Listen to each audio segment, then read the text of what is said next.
guys, so ako si Vince Yumban, chairman nitong Strength Build Gym, and this is the first na premium gym dito sa Florida Blanca o sa bayan natin. No?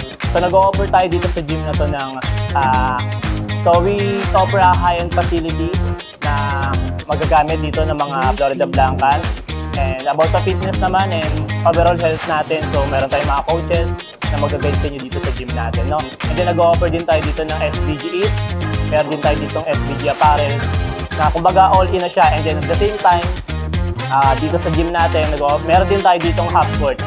So iniimbitahan ko kayo na mag-join or i-visit tong gym natin dito sa Strength Build Gym sa Florida Blanca. So see you!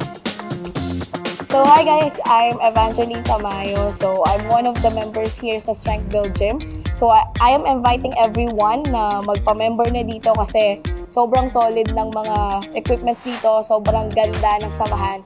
Kaya huwag ka nang magpa-tumpik-tumpik pa. Register na. Thank you guys!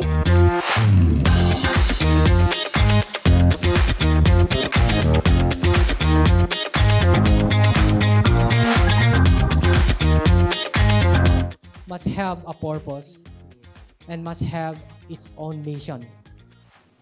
No? Ano yung layunin natin? Bakit meron tayong ganito? No? This business is not only for yourselves, not only to build up yourself, but also to bless others.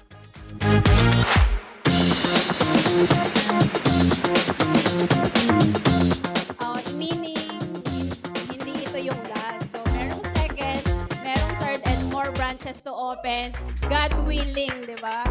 In 2 to 3 years time. And because this is the first branch, syempre marami tayong mga activities, mga plano to make this community alive, positive, and uplifting.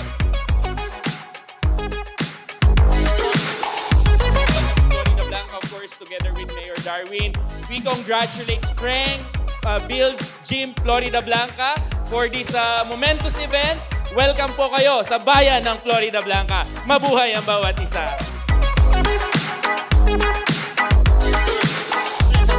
Sa lahat, unang-una syempre sa taas.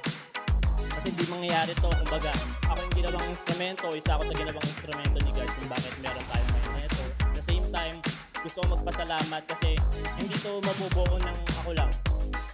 Kumbaga, blessed tayo ni Lord na magkaroon ng mga board of directors, yung mga totoong tao na may isang mission, may isang vision kung bakit nangyari itong gym na to. At the same time, mga investors.